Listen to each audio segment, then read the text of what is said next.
The very word secrecy is repugnant in a free and open society.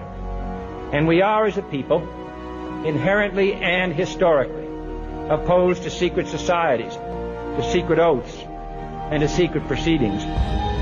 We decided long ago that the dangers of excessive and unwarranted concealment of pertinent facts far outweighed the dangers which are cited to justify it. Hello, this is Dane Wigington with GeoEngineering Watch Radio and the Global Alert News Weekly Update for June 4th, 2016. The show's broadcast Saturday mornings from 6 to 7 a.m. on KQMS throughout Northern California. It's a commercial-free news hour. We utilize the full hour to try to get as much news out as possible, to try to connect as many dots as possible, because there's so much happening in the world right now that so many are so oblivious to, that we want to try to make a dent in that and try to bring as much of the bigger picture to light as possible with the time given. With no sponsors on this show, we have no one to answer to, we have no bias, no outside pressures of any form. Lots to cover today again. Not enough time to cover everything. We'll do as good as we can. If you're focused on the elections, which is what mainstream media wants you to be focused on, if you think that that process will make any difference at all, if you think that the process is not completely rigged, if you think any of the candidates are anything other than power structure approved puppets, if you think the current paradigm, the biosphere, the reality you've known is not disintegrating by the day, you're not looking at frontline facts. Period. And how long, consider this again, how long did Kennedy last when he really spoke out about those behind the curtain? A week before he was killed? If you think any of these candidates are a threat to the power structure and that would be allowed to continue, you're not looking at reality. How convinced were people that Obama was going to make a difference? And how big a difference did he make? We have more draconian issues to deal with now than ever. He's prosecuted more whistleblowers than all of the administrations combined. That was the change we were to believe in. The system is rigged from top to bottom, period. And how do we conduct ourselves while swimming in a sea of insanity? How do we conduct ourselves while surrounded by a society that in general doesn't know and doesn't want to know the harsh truth on any issue or challenge that we collectively face? Before I get on to the news and headlines, here's a 2,000-year-old timeless dose of wisdom from the Stoic philosopher Marcus Aurelius. If someone is able to show me that what I think or do is not right, I will happily change, for I seek the truth by which no one was ever truly harmed. It is the person who continues in his self-deception and ignorance who is harmed. Again, that quote, 2,000 years old, from Stoic philosopher Marcus Aurelius. We would do well to seek out the wisdom from those who have lived before us, and not many are doing that, are they? Too busy on the iPhones or watching the rigged elections. On to the facts at hand. A short rant about the weather and the climate realities. Forgive me, I need to cover some ground there. And then the headlines. And about everything I'm going to cover on this show, please, as I've stated so many times before, please don't believe any of it. Rather, if you truly care about the truth, take the time to investigate and verify every single thing I state on this show. Now, what is America's response to a planet that's descending into a state of total meltdown? And I realize if you went to see the Climate Hustle film, or if you want to look at headlines from the military-industrial geoengineering complex that tell you, don't worry, yes, it's record temperature outside constantly or all over the globe, fires are burning forests down, but don't believe any of that. Don't believe your sense of reason. Just believe the false headline put out by climate engineers in the military-industrial fossil fuel complex who tell us the planet hasn't warmed for 20 years. That is the most ridiculous conclusion or false headline imaginable. And so what has America's response been? Just as a metaphoric example of how the population's been trained to respond to a planet that's descending into total meltdown, we just build bigger water parks. That's the sort of mentality we have here. That mentality is not going to save us. Again, I'll get to the weather. I'm going to rant a bit on that note, and then I'll get on to a list of headlines that should be a wake-up call for all. Regarding the weather, again, record flooding, record drought, record heat, record fires, all scenarios continue to worsen around the globe. All available data makes clear the climate engineering insanity is inarguably a massive part of the equation. Though again, as I've tried to state so many times, for those who want to believe that's the only problem we face, that is total denial. I want to stress this fact so I'm not misquoted. All forms of human activity that impact the biosphere and the climate are part of the equation. We must all try to avoid the black and white dichotomous thinking and conclusions. We must remember and acknowledge the complexities of what we face if we are to maintain credibility. The climate engineers have completely derailed Earth's life support systems, though again, human activity as a whole has contributed on massive fronts. The climate engineers are literally decimating the planet's natural cloud-forming mechanisms like forests and plankton, which each produce elements that augment and form natural cloud cover.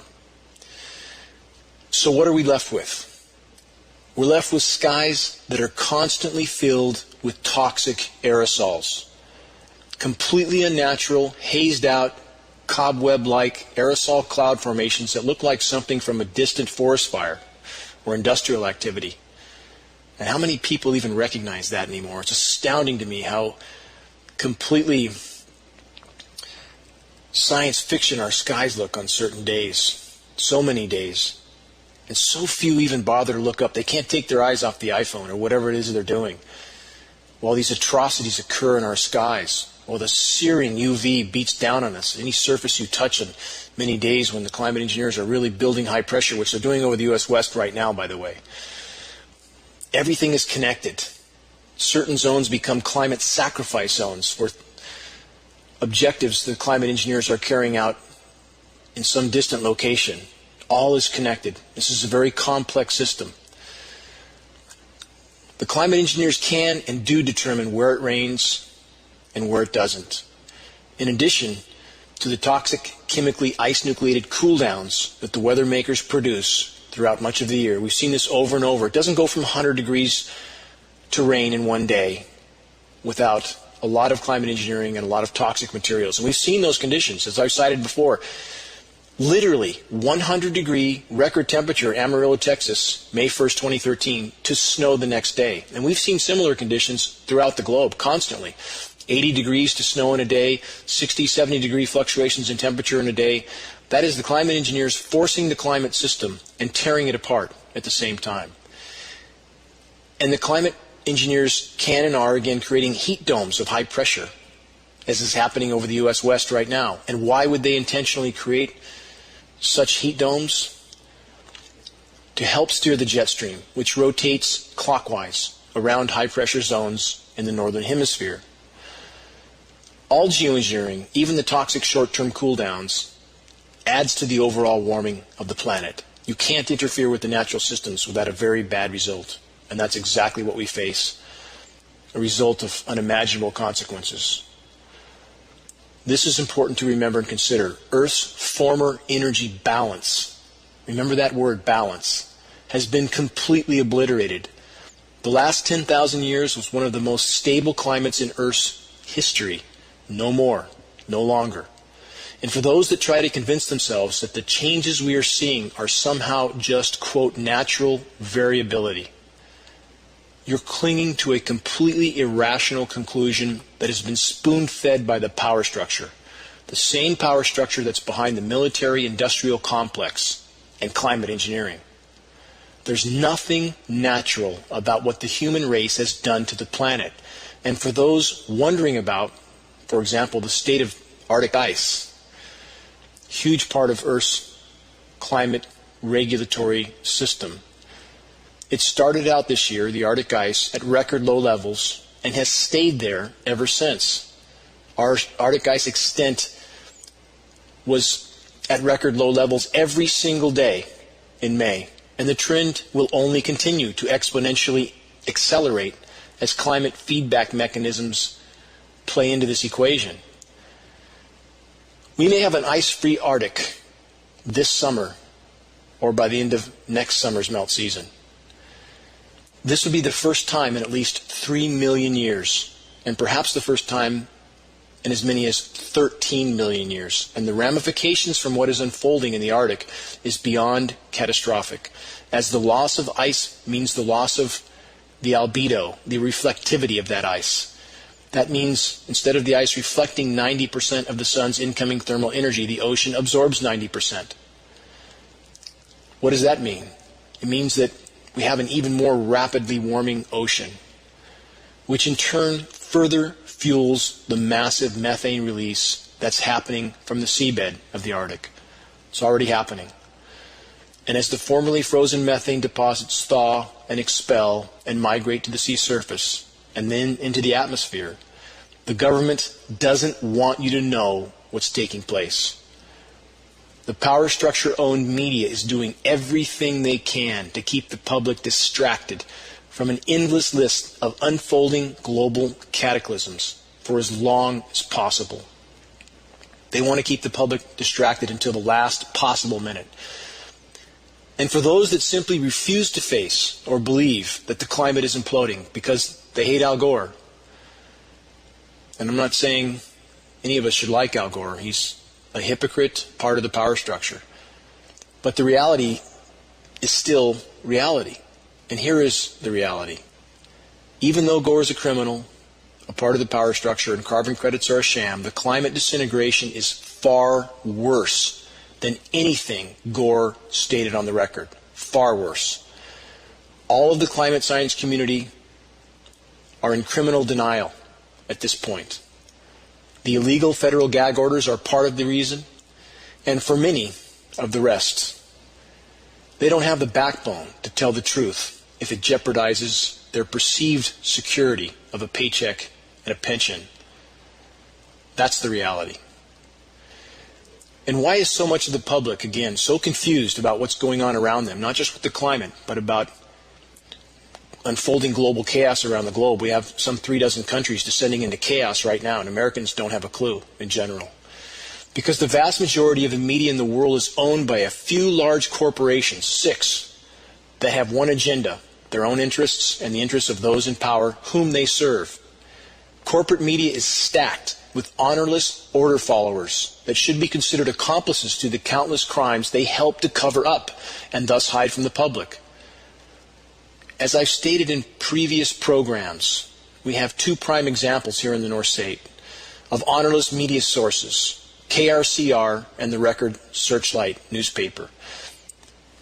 And for those who know they are order followers at these institutions, know this: the public is rapidly waking up. The public has heard your official denial of extremely dire issues that are in fact reality, like the climate engineering assault, like the toxic heavy metal contamination that will soon be proven in a court of law with the legal filing that's coming. And for those that have helped to hide these realities that will soon be impossible to hide, at some point soon, I can only believe and conclude that an enraged population will hold you legally and morally accountable.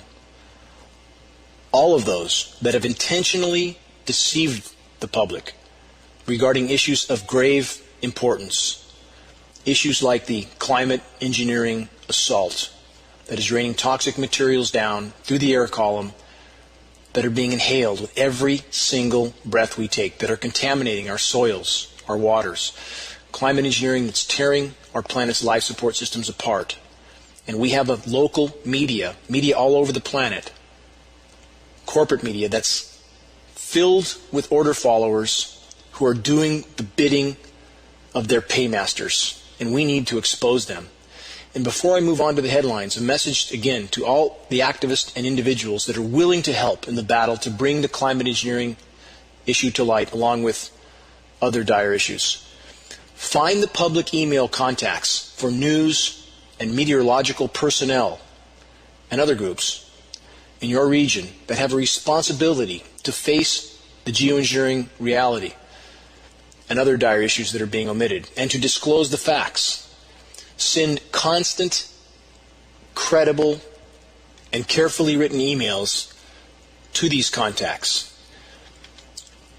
And in these messages, CC as many credible groups and individuals from your area that you can, so that those receiving these emails, local journalists, meteorologists, media people who are helping to hide reality, criminally hide reality, so that they know many other citizens from your community are aware that they are being given data that they have a responsibility to investigate and to disclose, period. Put them on notice that we know they know. And to those who are willing to lie, who are willing to say whatever they're told to say for a paycheck and a pension at the public expense, sending out such emails puts the cowards on notice for the lies that they are feeding to the population. Again, we need to let them know that we know they know. And that the public will one day hold such order-following criminals legally and morally responsible for their actions. On to some headlines. A lot of ground to cover. And as the power structure becomes more desperate, they become more blatant in their actions. Here's a headline. Stacked deck. U.S. bullies World Trade Organization. Trans-Pacific Partnership revisited. This proves once again that the World Trade Organization is nothing but a political organization out to protect their own interests, and the U.S. is a part of this. All these trade agreements are not about the public good. Our government does not exist for the public good. Its actions are not about the public good.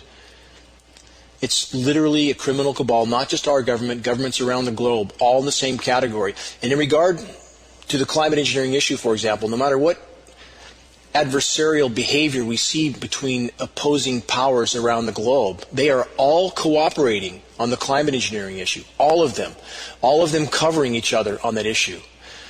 And we have even issues like 9/11 that other governments don't, at least until recently, haven't spoken out about, because they know what's going on. They know that was a false flag event. They know that was the tool that those who really wield the power in our government used as a license to invade other countries, expand the empire, and confiscate resources. That's what 9/11 was about. And the fact that 3,000 innocent Americans had to die is irrelevant to the power structure. And how much historical proof do we need that that is irrelevant to those in power? Does anyone even remember Vietnam, where almost 60,000 of our sons, daughters, mothers, and fathers died for what is now proven to be a false flag event, the Gulf of Tonkin, a fabricated event to start that war?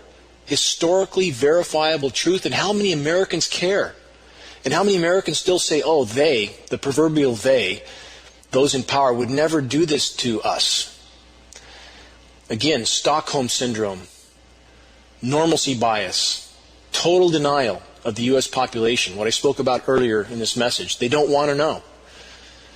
And that only makes the impact that's coming much worse. The longer we put off facing reality, the much worse that impact is going to be. So these trade agreements around the globe are only about the power structure serving its own interest, period. More headlines. World factories stuck in low gear on sluggish demand. As I've said over and over and over, as the biosphere implodes, there are no more cards to play for the power structure. They will be more dangerous than ever, and we are at that point now. Another headline. China's slowdown hits nearby economies hardest. Of course, those who depended on the activity of China grinding up the environment to produce its GDP, how long could that possibly have continued? China building ghost cities. If you don't know what a ghost city is in China, look it up, as I said in the beginning of this program. Verify everything I said. Whole cities built in China with no occupants in order to keep their GDP at high levels. Ghost cities.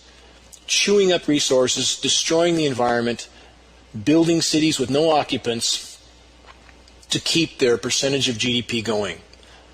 And that's now collapsing. Had to collapse. How long can you perpetually expand on a finite planet with finite resources? And by the way, at the current rate of consumption, we would need 4 to 5 planets to keep going. Does anybody realize that? And I hear so many people say there's no issue with anything, with consumption, with resources. There's plenty to go around. You hear people talk like this. They don't have any idea what's going on in the world. None. That's total denial.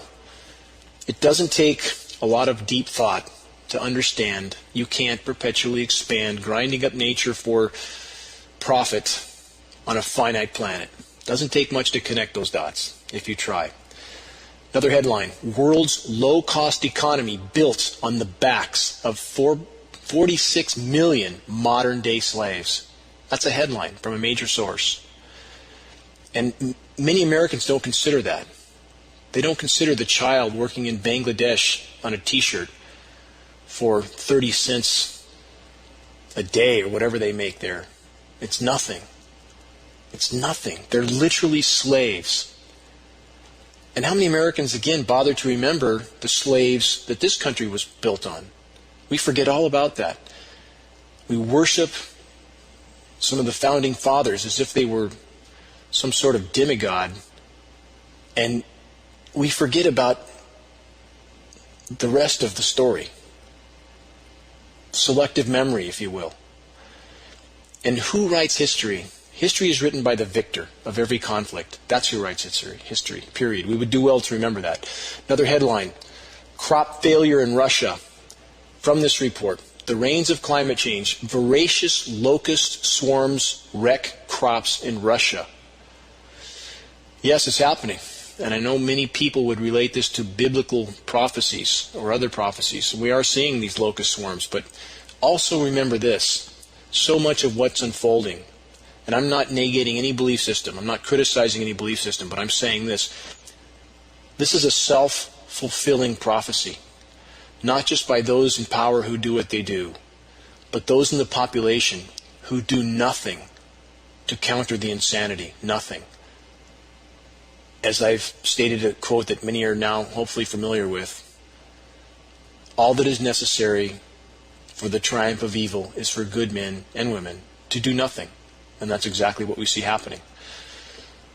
Another headline, Russia military update. Over 2,000 summer armed forces exercise planned amid tensions with NATO. I want to stress again, NATO is the one setting up missile defense systems, and they're not defense, they're offensive systems on Russia's border.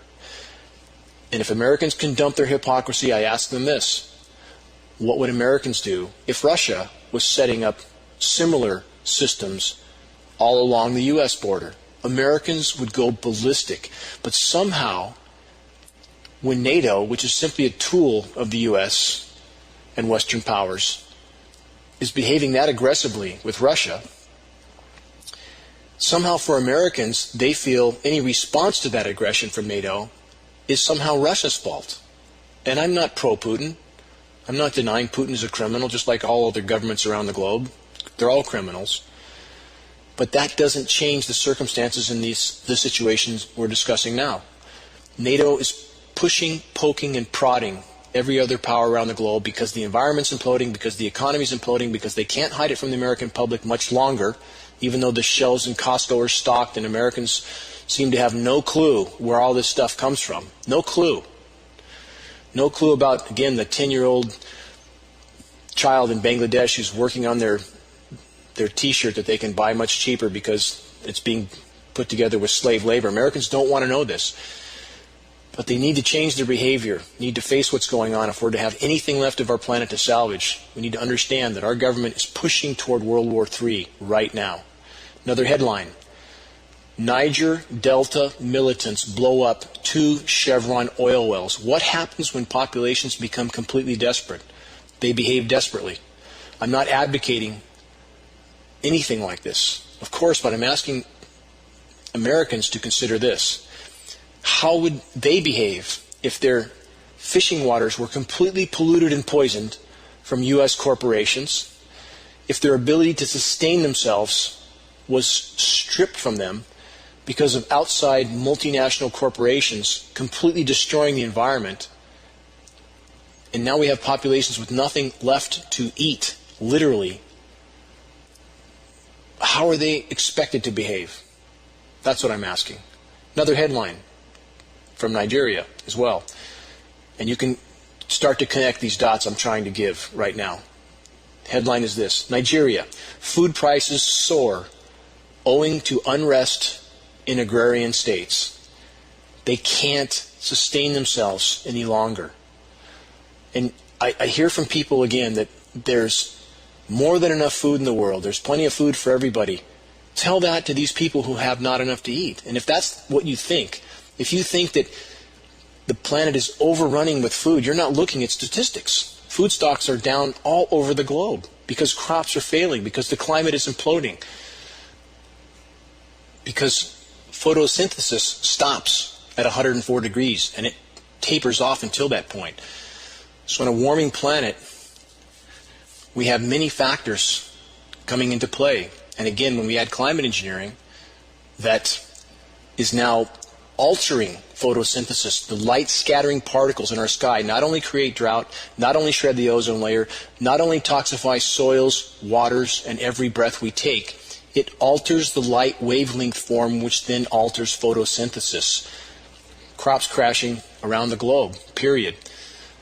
Another headline: more than half of Malawi's population in need of food aid. Second headline: North Korea's food shortage running deep. How much of this do we hear in America? We don't hear any of this. In between the allergy and asthma commercials and the Alzheimer's commercials, we see pictures of people driving new cars, and generally new cars with backgrounds that are filled with aerosol-sprayed skies. It's like living in an insane asylum. Truly is like living in an insane asylum. Another headline: things will get bloody. Nigerian militant group says. Back to these previous dots I've just stated. When people can no longer sustain themselves, when they're starving, when their environment's been completely destroyed, they run out of options. Not advocating any form of violence, not at all. But I'm simply asking Americans to look at the frontline facts, turn off the football game, and show some responsibility to the common good. This is a responsibility we have not just to our children, but to the rest of the people on the planet who have been exploited for the level of affluence that we enjoy here in America. And that's not right. It's not right. That's not what makes America great, as Donald Trump would tell us. He's going to make America great again. What does that mean? We're all going to drive giant SUVs? Is that making America great? Shouldn't the term great have something to do with a person's character? Isn't that the bottom line? Isn't that the only thing we own? The only thing any of us owns, the only thing we can call our own, is our virtue and our honor and our morality. That's all that we own. Everything else can be taken from us. And we are entrusted with protecting those virtues, no matter what. How much does our society teach that? It's non-existent. Get what you can. That's the sort of mentality that's taught in our society. And that's why we're in this dark place. Another headline: Road to Rio. As crime explodes in Rio, private security forces step in. Same situation. No longer enough to go around. And what happens when there's not enough to go around? The law of the jungle unfolds. That's what we're facing. Another headline: Venezuela's isolation grows as Lufthansa cancels flights to Caracas. Venezuela's imploding, as are several dozen countries around the globe, and that will spread. Make no mistake, that will spread. As I've stated in earlier programs, we have people in Venezuela literally searching for animals, pets, anything they can eat. That's how bad it is. Another headline: North America failing dismally on ocean protection, groups warn. Now, back to the environmental implosion, back to not having enough to eat for some of these countries, back to the destruction of the biosphere, because that's the bottom line. When the biosphere can no longer produce, the former paradigm ends, and we are in that point now. And as far as North America failing to protect the ocean, this is so incredibly factual. And I know this firsthand. As I've stated in previous shows, I spoke to the Navy's PR person myself, who didn't seem concerned that the U.S. Navy was using depleted uranium ammunition for practice off the North American West Coast. On top of Fukushima, on top of warming oceans that are gassing formerly frozen methane and hydrogen sulfide from the seafloor, which is deoxygenating the ocean, killing fish. On top of all that, on top of the plankton being killed, also the bottom of the food chain, because geoengineering is shredding the ozone layer, exposing the plankton to unimaginably intense UV radiation, killing the plankton. Again, on top of all those things, we have the U.S. Navy using depleted uranium ammunition for practice. I wonder why everything's dying. This is truly a juggernaut of insanity. The military-industrial complex is a juggernaut of total insanity. And what is Trump saying? He wants to pump it up more. He wants to increase the size of the U.S. military machine, already bigger than the next 10 countries in the world combined. While the planet is literally disintegrating, we have so much of the population clamoring to increase the size of the military machine of destruction, period. That's not a sane recipe for survival. That leads to certain extinction, period. Another headline. Australia stifles damage report on Great Barrier Reef. From that headline, an excerpt. The Australian government is facing widespread international criticism for secretly and successfully lobbying to have references to its ailing Great Barrier Reef and other World Heritage listed sites removed from a United Nations report, fearing it would hurt the country's multi-billion-dollar tourist industry. You think it would hurt? Of course. If people knew, oh, by the way, most of the Great Barrier Reef just died in the geologic blink of an eye because the oceans are superheating, killing everything. And yet we have films like Climate Hustle roaming around with people who grab onto that and want to believe it because it feels good, because they want to drive their massive gas-guzzling SUV all over the planet from now until forever and feel good about it. The planet's imploding. And if we don't face it soon, there'll be nothing left to salvage. So here we have Australia, just like America, just like other countries, not trying to fix the problem, not trying to address it, but trying to hide it. And by the way, Australia just laid off a great many of its scientists. That's another way to hide things. Lay off the scientists, the ones who might someday show some spine and talk. Not that they have already. So from every direction, countries try to hide the problem, not to fix it. Same thing in the Gulf of Mexico with the oil spill, Macondo oil spill, using Corexit to sink the oil, making that situation 52 times more toxic, and that's an actual number. I didn't make that up. But they don't care because it helped to hide the problem. Same with climate engineering. If you can engineer some cool downs and convince the population that wants to be convinced that there's no global warming, even though the planet's in meltdown, even though forests are burning around the globe, cataclysmic fires like the Fort McMurray fire that's still burning, by the way, even though all this is going on, just engineer a cool down, make some snowflakes fall in the pyramids or somewhere else that's never snowed before, put the headline out, and the population takes the bait. And that's exactly what we have happening. Wake up, stand back from the forest, and see the trees. Connect the dots. Another headline.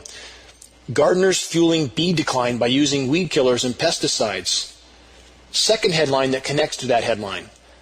Glyphosate found in urine of 93% of Americans tested. What a surprise. How ridiculous is it to think that using a pesticide that kills bugs that are very tough can be good for us? How ridiculously naive is that? And of course it's going to show up in all of us. Of course, they use it on our crops. And we allow it. We allow it. And I know people who defend the use of such pesticides. This is the world we live in. Total denial of reality. Now, here's a headline that everyone should listen to. Quote, there has been a sharp and unexpected increase in death rates in the U.S. Think about that. Increase in death rates in spite of all our medical technology, in spite of the supposed clean air that we now have, which is an absolute lie. Our air is laden with toxic chemical and metal particulates from the climate engineering fallout and other sources. Glyphosate, all these chemicals, again, and nothing bigger than geoengineering. That's the single greatest environmental assault, global climate engineering, the single greatest environmental assault on the planet today. Greatest threat we face short of nuclear cataclysm. No surprise then that the death rates increase. No surprise that Alzheimer's is going off the chart. No surprise that autism is going off the chart. And every single disease we would relate to exposure to highly toxic metals and chemicals is going off the chart. No surprise. Now, on that note, back to Trump with all this going on. Trump tells California, and I quote, "There is no drought." Denial. Deny the problem. If Trump says there is no drought, that shows Trump has absolutely no clue. And for those people who say they're just letting the water out of the dams, there's no drought, you have no idea what's going on. You have no idea what a tree should look like in the forest. You have no idea that the streams are running dry. I have a hydro plant at my off-grid home. I have wind, solar, and hydro. And that hydro run has run about 6 weeks a year instead of 6 months a year, as it once ran. Don't tell me there's no drought. In the location I live in the last 8 years, we're about 240 inches of rain short. 240. That's an unimaginable amount of rain. We usually get 70 inches a year. We've been hovering about 40. This year we got about 60. The biggest El Nino ever recorded, and we're still less than the 70 we normally get. And even though localities in the valley like Redding got above normal precipitation, it's been much hotter and much drier in between those rain events, and we are not getting the orographic enhancement, the normally enhanced rainfall you would get over the mountains. We're not getting, because the atmosphere is full of particulates that are exposed to radio frequencies that expand those particulates out and thus expand the moisture out. Doesn't allow as much to fall, and we are absolutely in drought, and Trump is telling us there is no drought.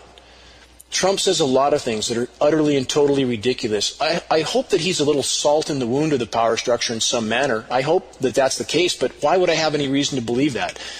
And at worst, he's completely out to lunch on a great many issues. He denies that the climate's warming. That's, in essence, to support geoengineering, climate engineering, and I know for a fact Trump knows about climate engineering because his top advisors were in a meeting, as I've stated in previous shows, with the former Air Force general who contacted me directly about a year ago and held that meeting in his home for Trump and Carson's top campaign people. Trump will never say a thing about it because he knows how long his leash is. Remember that. Trump knows exactly how long his leash is. And if he tried to behave in a manner like Kennedy, he would last as long as Kennedy. Keep that in mind if you're buying into the delusion that the elections are going to change anything. Period.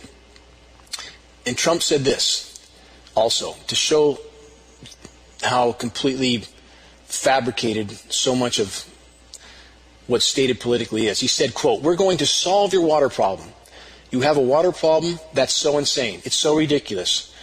Where they're taking the water and shoving it is out to sea," Trump said at a rally that drew thousands. In other words, totally denying what's happening to the climate, completely denying climate engineering, completely denying the radical shutoff of water that's happened with the ridiculously resilient ridge that's a result of climate engineering, denying the forest burning down around the globe, just pretending that you just have to turn a valve and shut off some waste of water somewhere and everything will be fine again. Total delusion. Total delusion. Now, I want to share something. It's my most recent contact from a federal EPA biologist that's currently being investigated for trying to sound the alarm on precipitation tests that showed high levels of aluminum, which this EPA biologist believes to be from climate engineering fallout. He's also being investigated for trying to blow the whistle on the levels of fluoride being used in municipal water supplies. And it's important to remember this. In the case of these two metals, aluminum and fluoride, something called synergistic toxicity occurs when these two metals are combined. We all have fluoride in our systems, and we all now have aluminum in our systems. And when these two metals are combined, the total toxicity can increase by as much as 10,000%, 100 times worse. Do you think those in power don't know this is occurring? The aluminum allows the fluoride to more easily cross the blood-brain barrier. Is it any wonder that Alzheimer's is going off the scale, that autism is going off the scale? It's a wonder our kids can think at all, and many are struggling. So this EPA employee trying to blow the whistle just sent me a letter. "Hello, Dane, I hope you're fine. I hope this information is of interest." That's his statement to me. Now, what he sent me was what's happening with the EPA, a draft that's being shoved through right now. And I'm reading verbatim off the draft that he sent me.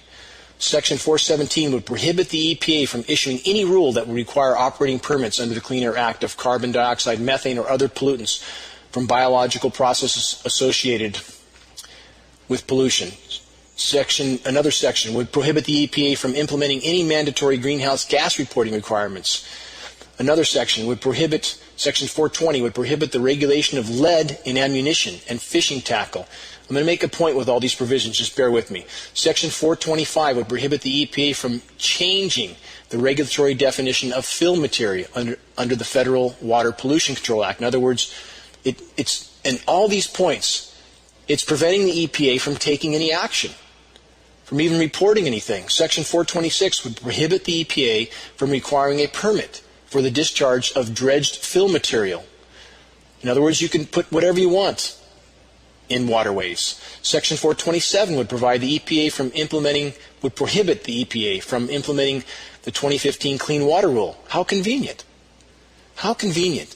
They can't require permits for so many forms of contamination now to the environment. And this is part of what I've said in so many shows in the past. If you think the EPA is there to actually report a threat to the public, you're wrong. EPA and so many other organizations like the EPA exist and are set up by the government to give the illusion to the population that there's somebody watching over what's happening around them, that there's somebody that will report a threat, and that could not be further from the truth. And now the power structures are becoming so blatant that they actually are stating on the record the EPA is prohibited from reporting on so many elements. A couple more.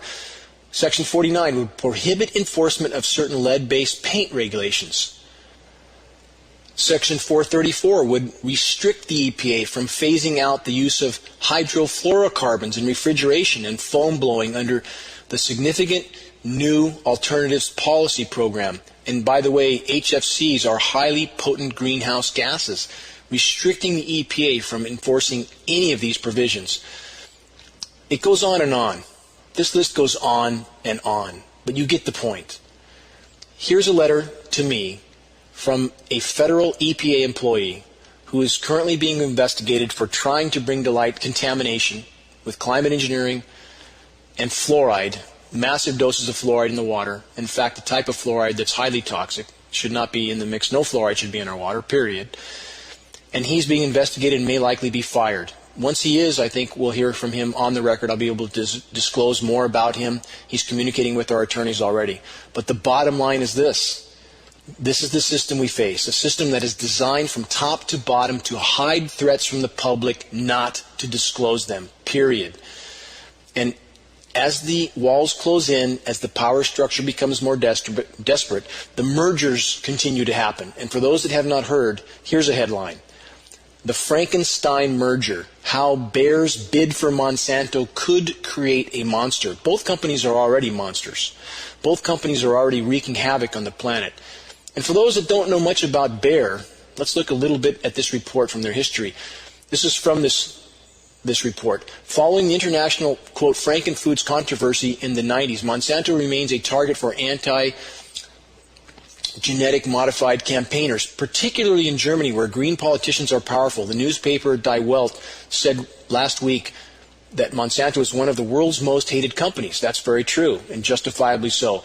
Continuing from the report, Bayer's own reputation as a decent corporate citizen has taken years to win back following its wartime role in producing the Zyklon B gas used by the Nazis to murder millions of Jews. Yet, Baumann is apparently willing to risk it for what he says would be substantial benefits for farmers and society from a takeover, as well as to his shareholders. All these companies care about is their bottom line. That's all they care about, period. Bayer, who produced chemicals knowingly to murder millions of human beings.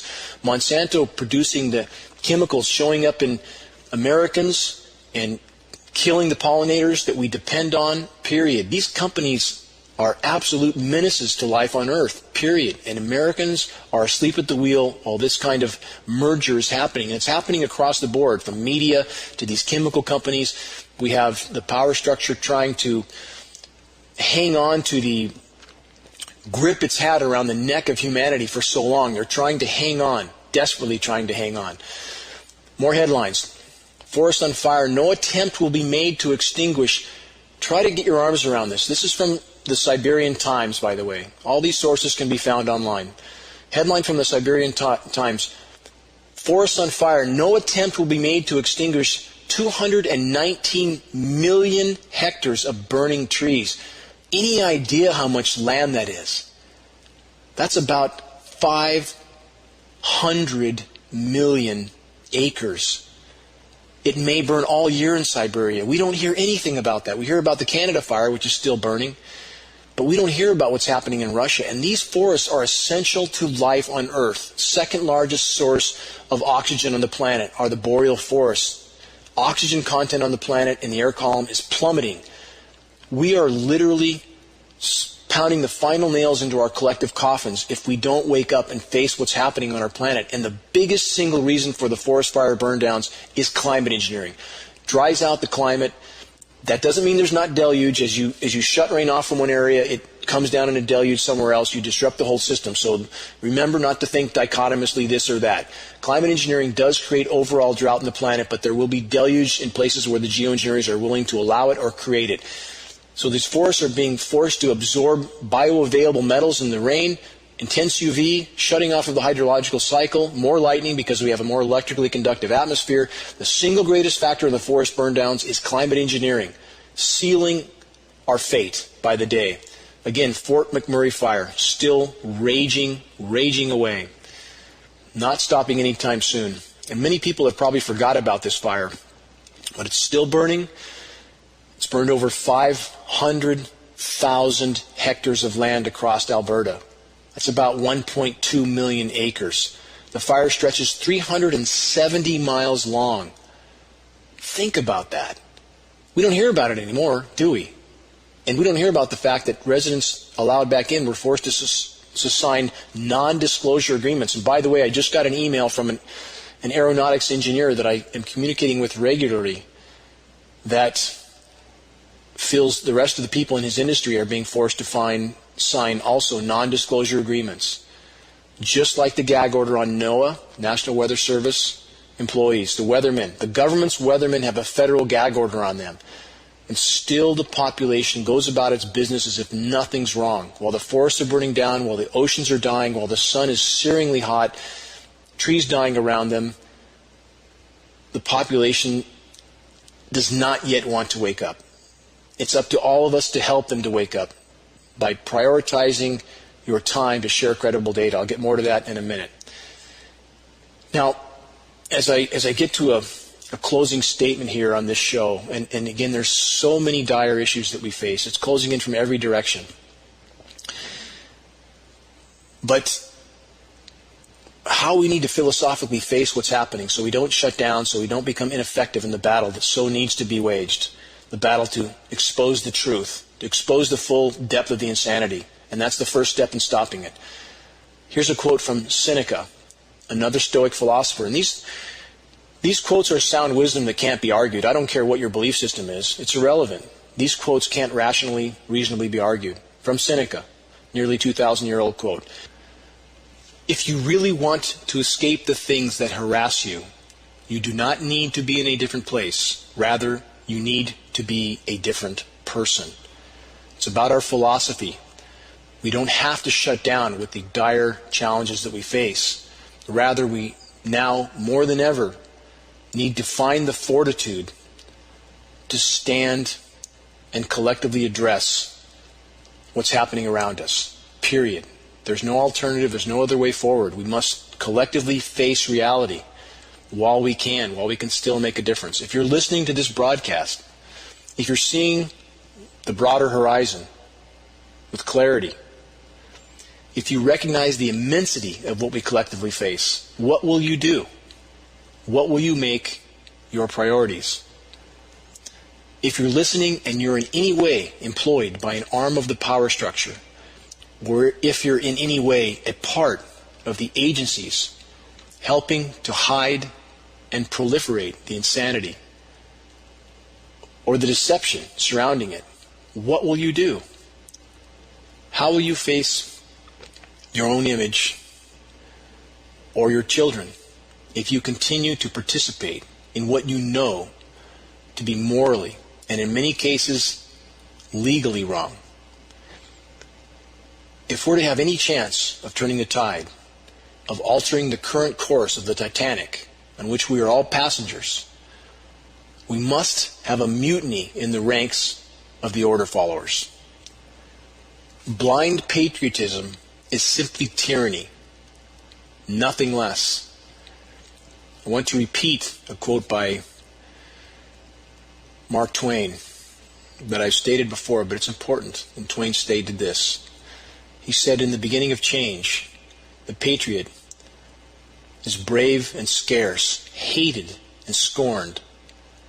But in the end, when his cause succeeds, the timid join him, for then it costs nothing to be a patriot." Think about that. And that's because we have the herd mentality.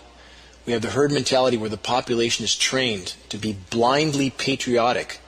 And that's not true patriotism. Patriotism must be centered around and anchored in truth and reality and morality. Without that, it's simply a form of tyranny. And that form of tyranny is rampant. The blind nationalism. My country right or wrong. That might is right. This is not rational thought processes. It's not.